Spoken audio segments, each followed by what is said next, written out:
difference in the game, the margin between victory and defeat, wasn't anything to do with any decisions Ange made. It wasn't anything to do with the high line or with free kicks. It was BISSOUMA and SARR made a stupid, rash challenge. Those two penalty kicks are the margin of difference in the game. That's it right there. In fact, we didn't even play as high a line as normal today. We defended as deep today as I've seen under Ange. At times, I think is Ange going to a low block or something? But it wasn't the strategy. It was two players who made dumb decisions. Alas, I can't hate on them. I can't, say nasty things about them, but that's the margin of difference in the game right there. Good news is I can hear you again, Jim. So I got that sorted. Thank God. I'm sure you said wonderful things. That was a little bit of a stressful moment, but I managed to tech my way out of it. So just going back, you said at the start there that you weren't one for overreaction. So am I to think that really, do you think Daniel Levy will give Ange this season? What Levy needs to do is give Ange the possibility of winning some competitions like he has done in the past. This is the first head coach in my lifetime for Spurs that has won basically everywhere he's been. So I'm inclined to give him some leeway, especially if we win against Rangers, get back in the top half of the Europa League, the automatic promotion. I'll be back to being happy again. But the other thing, as I said when you couldn't hear me, the margin of difference in the game wasn't strategy, it wasn't Ange, it was two players who made rash challenges in the penalty area. That's the margin of victory right there. Wipe out those two penalty kicks, we win the game. But isn't there a bigger picture thing at play though, Jim, which is the reason why those players are making decisions like that is because the mentality is just not there at the moment for us to have the confidence to find our way out of these difficult positions?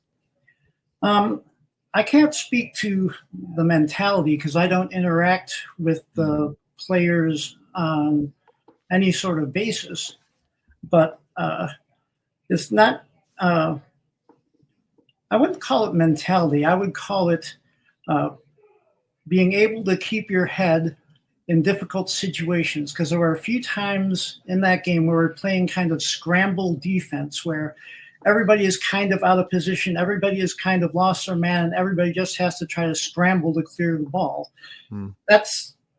I wouldn't call it lack of winning mentality. I call it the ability to keep a cool head under pressure. And, Archie Gray kept his head during the little time he was in the game, and he played reasonably well. But the other reason why we lost is that Romero and Van de Ven, when they're in, we can beat anybody. When they're out, we struggle. And that's a problem. And I don't know whether perhaps they were brought back a little too soon. Maybe should have played it safer, kept them out until Thursday. But it is what it is. And I'm frustrated. I'm disappointed.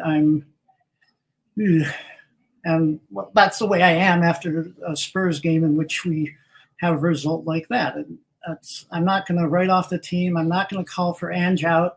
I'm not going to say nasty names about the players.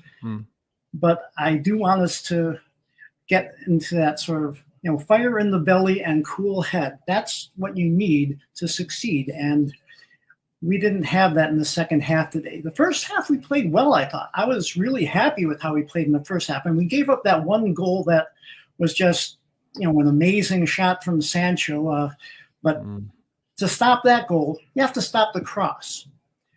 The way I see it, it's basic football fundamentals. You learn it in grade school. Block every shot, block every cross. Don't allow any passes into dangerous areas. Yeah, well, actually, I'm glad you said that, Jim, because actually one thing I've been talking about a lot all season is how we don't stop crosses at source. We don't block shots. I thought Brennan Johnson was too slow to help Pedro Porro out when Jadon Sancho got the ball there. And we did let him run at the box and obviously score that goal. And then there was another time where Cole Palmer nearly did it. But isn't that, for me, I'm not going against what you say, Joe. I don't want Ange out, okay? But I'm just going to say what I see, which is Enzo Maresca there had a way of playing that was a lot more stable. It felt a lot more stable to me than the way that Tottenham played. And Tottenham, we can't say that it's like, oh, well, Enzo Maresca's further along in the project, because he's not. He's only had those players for, less than 6 months. So I think for me, that's just something I see where I'm like, look, there are other ways to play where you don't have to be quite so open. And we were open today, I thought, despite the fact that we did play quite pragmatically compared to how Ange usually does. Well, on one hand, you have a point there. On the other hand, we sliced open Chelsea's defense at times. We created chances. We could have scored 5 or 6 goals. Or in fact, there's that one Sonny miss that I was like, oh my God, how does Son miss that? Like, but that's true. That's true. It wasn't that that they played such brilliant defense. We were able to get at them at times.